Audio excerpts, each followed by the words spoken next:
All right, everyone. We got another Carside interview here.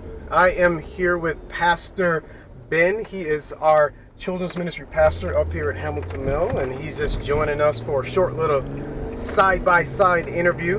And as usual, you know, these are unscripted. He doesn't know what I'm going to ask. Yep. And I don't know what he's going to say. Not a clue. So Neither do I. So thanks for joining us, Ben. I was thinking that you were going to be sitting in this seat, and I had one big question that I wanted to ask you that maybe you could talk to all of our leaders about. Just recently, we celebrated you and your wife Virginia's 1 year on staff. 1 year. 1 year on staff as our children's pastors, and so I wanted to find out the big question. You have now been on staff at Victory as our children's ministry pastor for 1 year.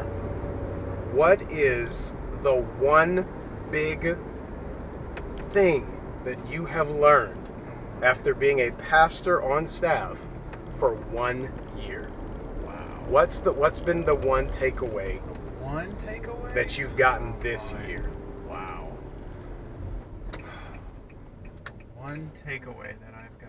Well, yeah. No pressure. No pressure. Yeah, because it's the one big thing. Yeah.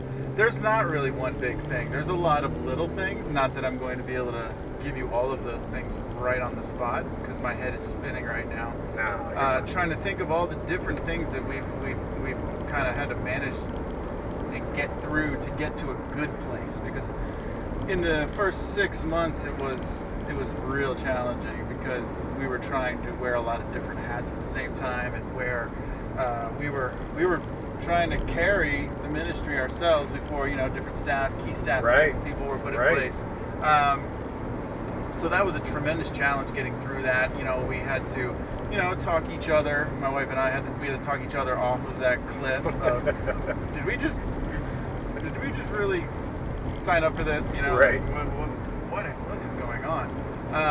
You know, and after we got through that, things started to kind of, you know, things didn't slow down. We just got better at running at that pace. That's good. You know, I think it takes a little bit of time before you can get to the point where you're running at the same pace as everybody else, because everybody else has been here for a little while, kind of doing it. They know the routine, and they know kind of what to expect.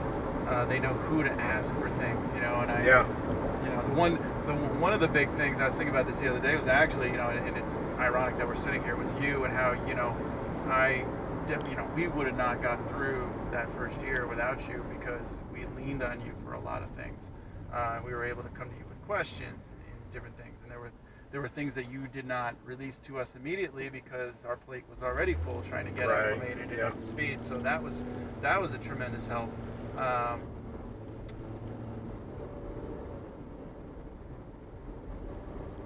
One of the things I like to tell a lot of our volunteers in orientation is how I was scared of working with other people's children. Gotcha. You know, before coming on board, and it's not something I would have ever volunteered for on my own. Right. You know, so now, after being in it, I tell people all the time, they're so much fun.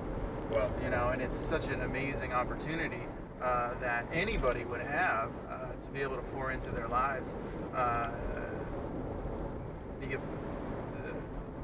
The cool thing is, you know, kids get told things all the time by their parents, whether it's no, you can't do this, or maybe they're explaining something that happened in life, or maybe even they're trying to explain, you know, God and Jesus and the Bible, and how all these different stories tie into one. Yeah. And what's cool is being able to come and reinforce those stories on the weekend from a different voice, from a different person's perspective. And I think that carries a lot of weight with a child. I know for me, like, as a husband, when my wife tells me something, sometimes I'm reluctant to, you know, agree or get on board with it. Yeah. And then a different person could come along, you know, within that same week and tell me the very same thing. And I would be like, yes, of course, that makes total sense. You know, so I think there's some of that truth Yeah. in children's ministry where you can come along and say the same thing that their parents are telling them, and then all of a sudden they get it. Mm. You know, and they just needed to hear it from a different voice, From someone a else. different perspective, and a different person. So, yeah, like I said, there's a lot of different things that have been like, wow, that's amazing, you know, that in that first year. But those are just a couple of those thoughts that are kind of running through my mind right now. Okay. One of the things you said, that was a really powerful statement you made, that at first it was hard to kind of get your hands around all the things, but you got better at running. You know, the way you put it is, it's first you were trying to keep up, but you got better at running. Mm-hmm. The organization didn't slow down. No. You got better at running. And so I feel like some of our department heads kind of need to hear that, is things move fast, they move quick, and there is something in you that grows to the capacity of the role. Can you kind of talk about that for a little bit, how you grew into the shoes? I mean, it's just very similar to exercise, and I shouldn't probably be the one talking about exercise. Not somewhere we should go. Not really, you know, having a lot of exercise experience, but there was a point in time where I was trying to do more longer distance runs, and you know, just like being in ministry, those first few runs, those first few months maybe are hard, and you're sore afterwards, and you're tired, and you're not sure you want to get back out there and do it. But as you go, and as you get more experience, and as you get more in shape, it's easier. Yeah. It gets easier, and you're able to, in running, you're able to go longer distances. Where in ministry, I feel like, you know, you get in better shape for it, and maybe you don't go longer distances, but the quality and the effectiveness increases.